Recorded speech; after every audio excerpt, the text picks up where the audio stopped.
Everyone understands that North Korea's nuclear-armed ballistic missiles, especially their intercontinental ballistic missiles (ICBMs), pose an existential threat to the United States and worldwide stability. The London Economist recently noted only a fool could fail to be alarmed by the apparent crisis.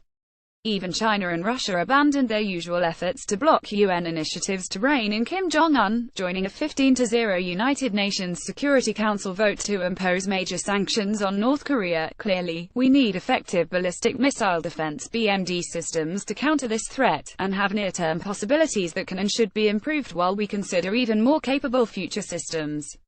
For example, our Terminal High Altitude Area Defense (THAAD) can protect our troops, other Americans and the citizens of Guam in response to Kim Jong-un's threat to attack them.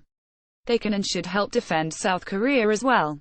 Israel's Iron Dome system, which the U.S. helped develop, could help defend Seoul against artillery attack as it has demonstrated in protecting Israel. Our ground-based defense GMD system in Alaska and California can protect the continental U.S. against a limited ICBM attack.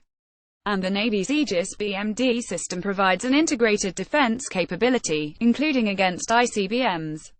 Indeed, existing U.S. and Japanese Aegis BMD ships can be effective against ballistic missiles of all ranges. The Aegis BMD software may need some updating to help ships closest to ICBM launch sites to shoot down North Korea's ICBMs while the rockets still burn, within a minute or so after launch. To meet this timeline, those Aegis BMD ship captains must be pre-authorized to fire their boost phase interceptors. But the Navy should be funded to develop the needed software and to train the Aegis crews to accomplish this mission. Tests have demonstrated that Aegis BMD ships can intercept ballistic missiles later while they are still on the way up in their ascent phase. More distant ships may intercept them as they coast above the atmosphere at ICBM velocities, as demonstrated in 2008 when the Navy's first minimally tested interceptor shot down a satellite, and those more distant Aegis BMD ships can shoot them down as they begin their descent toward U.S. territory. Aegis offshore interceptors, such as those operational in Romania and soon to be operational in Poland, can also play a major role, and in addition to its deployment overseas, such defensive sites should be considered of deployment near America's coasts to protect us from attacking ballistic missiles launched from nearby vessels, especially off our currently undefended coast around the Gulf of Mexico. Since we test the Aegis ashore system in Hawaii, they already help defend those important islands, home to U.S. Pacific Command. Demonstration testing of these time-urgent capabilities would have deterrent value, especially given the previously demonstrated high Aegis BMD system kill probability. President Trump could offer that America has no wish to interfere with North Korea's legitimate space exploration so long as Kim Jong-un permits the IAEA to inspect payloads before they are launched. Otherwise, he should indicate we will shoot them down to protect our security interests. Needed inspections could employ technology developed to verify treaties between the United States and Russia. China is very important, most would say our only hope, to developing a lasting situation to contain North Korea. China's recent UN vote is a positive sign, whatever may be its concerns re military encounters in the South China Sea. Also, we may be near an agreement with China to work together to exterminate ISIS, but we have very serious differences with China, which President Trump and his diplomats must explore to find mutual advantages.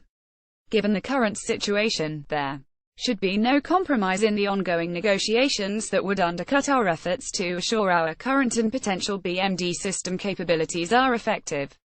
In these uncertain times, we need strong congressional support, especially to strengthen our defenses. That should be a top priority when Congress returns to finalize the National Defense Authorization Act for 2018. House and Senate Armed Services Committees Chairman Thornberry R. Texas and McCain-Rares should support assuring that our future BMD capabilities are the best we can build. Congress should also direct the Secretary of Defense to again consider space-based defenses that were the heart of the President Reagan's Strategic Defense Initiative (SDI), but which were cancelled in 1993 by the Clinton administration and have remained dormant ever since. Ambassador Henry F. Cooper was President Reagan's chief negotiator in the Geneva Defense and Space Talks and President George H. W. Bush's Strategic Defense Initiative (SDI) director, where he initiated Aegis BMD, THAAD and GMD acquisition programs, as well as space-based defenses. Robert Laidley is president of the Atlantic and Conservation Institute.